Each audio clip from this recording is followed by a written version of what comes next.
Welcome to How Women Write, the podcast for author entrepreneurs to find inspiration and flow. Get easy to implement 20-minute or less writing and business lessons, plus interviews with relatable and inspiring women to help you create a sustainable writing habit that grows your business and leaves a lasting impact. I'm Jacqueline Fish, former communications consultant, 3-time author, and intuitive writing coach. Let's go. As a business owner, having been in business over a decade and a writer, I track my stats. So you might think that because I run the intuitive writing school and I write a Substack feature called Energy First Writing, that I am all heart, no brains. I know you probably don't think about it exactly like that, but you might think I'm flying by the seat of my pants all the time. No, absolutely not. I write with heart and brains. And one thing I do every single month, so the first couple days of a new month, and we're in February now, is I look at my KPIs. That's key performance indicators. I track stats across my websites. So my two websites at theintuitivewritingschool.com and jacquelinefish.com. I track website traffic, Google Analytics to see who is visiting, from where, what blogs are performing well, what sales pages are doing well, what are my client numbers, how many consults did I have, how many new clients, how many community members. And not just that, but I also track effort and things that I put out just to see progress. And it's also really helpful to celebrate not just the numbers, but the wins. And I was inspired to put together a Roundup post on Substack last week, which is inspiring this episode. I jumped into January, and not because it was January 1st and we're all new year, new you, but I very much treat January as if it is like October. Now, here's why. Astrologically, the new year begins in spring when we start Aries season at the end of March. Now, that might make sense to you. You might hear that and think, oh, yeah, March, of course. I'm much more interested in going out, doing things, taking action, joining the networking groups, starting my book, starting the business. All those things happen in spring. So January, I very much do not see it like we need to jump in and do all the things. And I'll link to a previous episode about this where I talked about the illusion of time. So why a roundup? I resurrected my Substack in the summer, and it's been my favorite place to read and write. I really love it. One thing I miss, though, my old newsletter, which was Writing Vitamins. I think I had over 60 editions. I did it for a long time. And what I really loved about that newsletter was sharing roundups. I love roundup articles for so many reasons. Hopefully, this episode inspires you to create some of them. You can also do a roundup podcast episode. This isn't quite going to be that. It's more behind the scenes and how you can do your own. So roundups are so fun. They're easy to write. And all you're doing is summarizing what you did. And the other reason I really love them, it's a reminder of all the actions you've taken. So often we forget our wins. We check the box, we launch the thing, do the thing, launch the website, publish the book, launch the podcast, start working with a handful of new clients, and then we move on to the next thing without pausing to honor our wins. So doing a roundup really helps you see what you did, and it's such a great reminder. And you've got it there in black and white in writing. The other reason I love roundups is because I can share so much more than an essay or an article or a story. I share the books I'm reading, blogs I'm reading, things I'm loving, products I'm enjoying. And I really like roundups because they're easy to write. So if you're ever not sure what kind of newsletter or blog to put out, write a roundup. Now, the one I put together for January, I'll link it in the show notes, took me a lot longer than I thought it would, but the effort was worth it. And I'm going to give you some numbers of what I'm personally celebrating in January. But by spending a little bit of time looking back, you can look forward with more clarity and you can make adjustments. To do your own roundup post, gather everything you've written under a particular theme or a time frame. So a month is an easy one. You could also do a roundup for 2025. You can round up your top articles, like here's my top 10. Check your Google Analytics, or if you're writing on Substack, see which ones have the most views. It's easy to sort and organize that. Even share your least popular articles and podcast episodes. You never know. They might even be pieces you wrote or recorded that you love the most, but they just didn't perform well and you want to give them a little bit more love. It's all fun and it gives us some really great learning opportunities.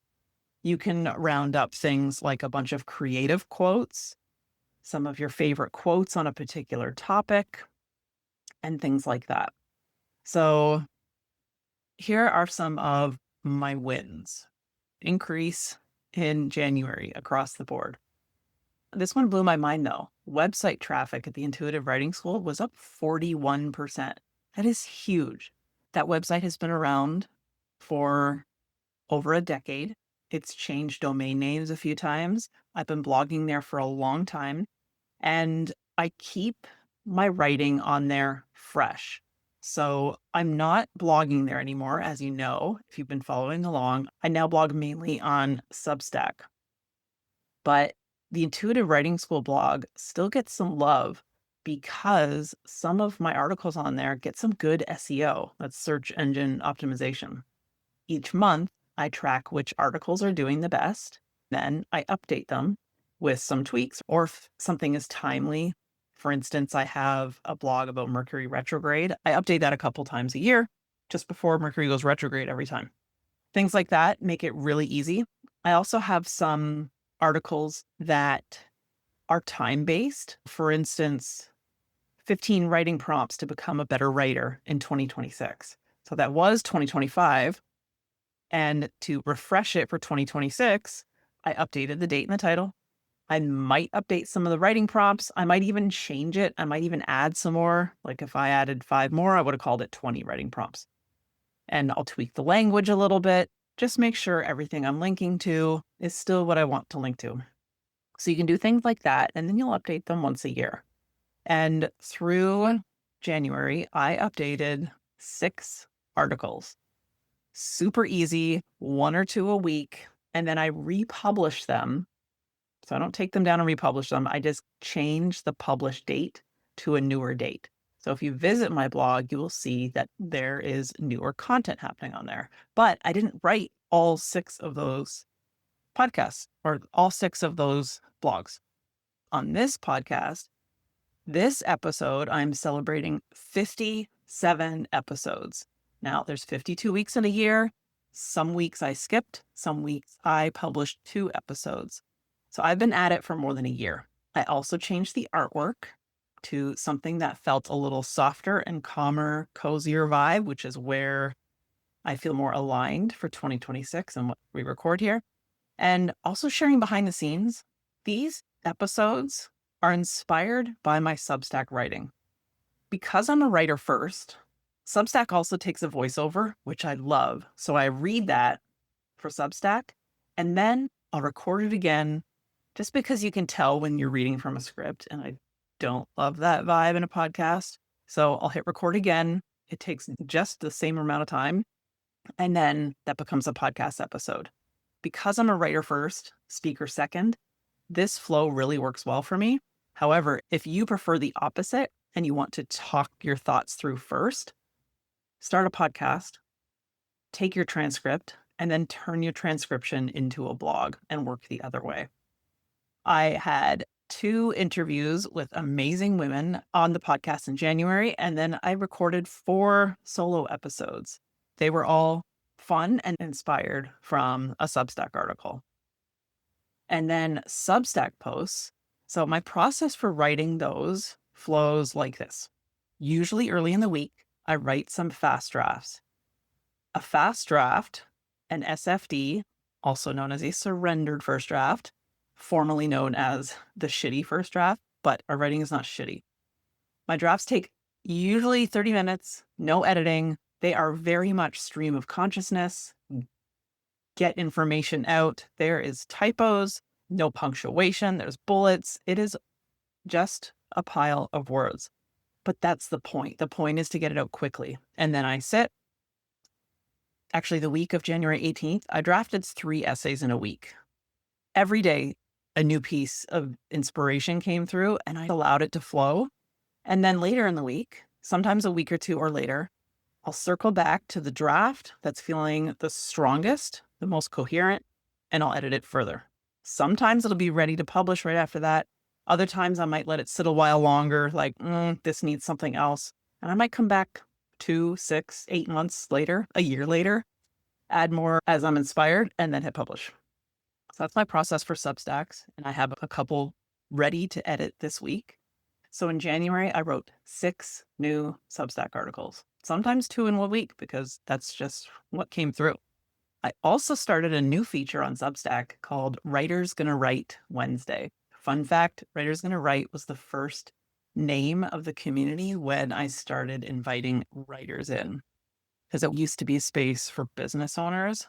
And then when writers started applying, when I had an application, I wondered why, because I was like, you don't need help with your writing, but they wanted community. So I started a new feature where it is a text-only interview. And so far, there's a couple of interviews from people in my writing community. They are so great. Definitely go read those, check them out, give these writers some support. I also launched something new in January, and it had been at least a year since I launched something new in my business. The past year, I mainly worked the same things: retainer clients with done-for-you writing, coaching for books and website copy, messaging and email writing. And I wanted a different kind of container. I knew it had to do with books, but I launched the Living Draft. It is so much fun. I have to do this again this year because I can't not do it. It's been too good not to. The Living Draft is a workshop experience that treats your work as alive. You meet your draft rather than force your draft.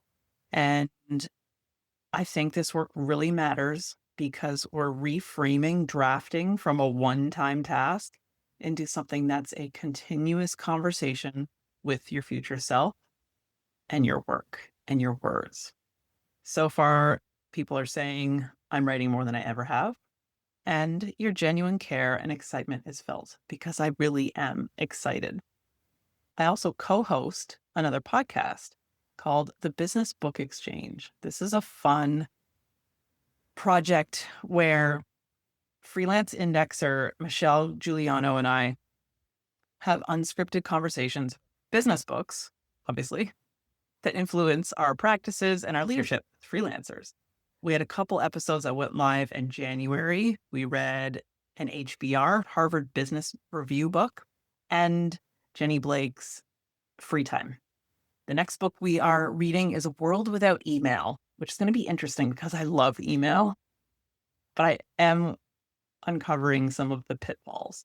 I also talk in this roundup about some of the books I'm reading and some of the favorite Substack reads I've discovered in January. I also, my community through a process of future state journaling for the 13 Holy Nights of Intuitive Writing, and we're working with it all year round. It is magic. I share some things I'm loving, like the frankincense and myrrh Zoom mist. I think you say it Zoom, spelled Z-U-M. Loving that. A raw shea butter I'm loving because it is dry out right now. And a weird thing my husband ended up ordering from Amazon. It's a Northern Lights projector. It is pretty cool if you want relaxing baths and things like that. So I will leave you with some numbers and then some insights. So in all, 6 blogs updated, 2 podcast interviews, 4 solo podcast episodes, 2 co-hosted podcast episodes, 6 Substack essays, 2 Substack features of writers from my community, 5 in-person networking events. And like I mentioned, January didn't contain all these huge wins just because it was January. It was because I already have so much momentum. I was continuing it and I was excited. And I genuinely am excited for so many things. So here's some of the nuggets running through my mind and inspired some book edits for me. I'm about to see some cover designs for my next book. And see, these are the other things that inspired some of my Substack notes. So, number one, I love Substack notes. I'm probably going to teach a class all about this. Like, I love, love, love them. Like cozy coffee on the couch vibes. It feels so much cozier than any social media platform. I also uncovered that researchers have found that flow states are more likely to happen in group activities than alone. Of course, my writing community has been my favorite place to hang out since 2018, and also probably why I'm writing more than ever and why people are too. They're writing blogs, starting Substacks, and publishing books. It is pretty amazing. I also learned, and I've known this for a while, forcing your writing rarely works in your favor. Instead, I much prefer balancing spontaneity with loose planning. We had a big retreat in my community for this. In the community, we did a bunch of things this month. We had a threshold session where writers met their drafts. We had a content planning session for the year. And we also had an Aquarius planning party. Every time we switch to a new zodiac season, we do some planning and some integrating. All those recordings are up. So if you join the writing community, you can jump in and follow those replays right away. Oh, and we did Substack workshop too. It was 90 minutes behind the scenes, setting up Substack. You'll see behind the scenes of mine and probably everything you want to know about getting started. I'm definitely going to be hosting some more on there. Back to the insights. Unfinished writing projects that are tugging at your attention, they need attention. Stop ignoring them. Seriously. While writing is a solo activity, it never feels lonely when you write with community. Everyone in the community is writing their own things and they're cheering everyone else on. Like I said, it's my favorite space to write. I also realized that my books help people write well because they help people live well. And when you're stuck in fight, flight, or freeze, maybe all of the above, your writing shuts down. You can't find the words. I'm going to add fawn to that too. Fight, flight, freeze, or fawn. Fawning is people pleasing in your writing. These are all things we talk about in the community and in my one-on-one coaching containers. As we roll into February, the biggest insight running through my work over the past month is the power of balancing structure with being spontaneous. Every draft, every episode you hear from me, every new idea that turns into a workshop or a Substack essay, my goal is always flow, not force. So I really hope this episode helped you see where you can work with your energy, your rhythms, not against it, how you might turn a bunch of articles or episodes into a Roundup episode, and how you can deepen your own creative practice. I hope you truly enjoyed this episode of How Women Write, and that you are taking this advice and using it in all the things you are writing for your books and business. I would be over the moon if you can leave a rating, review, or share this episode with someone who you think needs it. Thank you so much, and I will talk to you soon.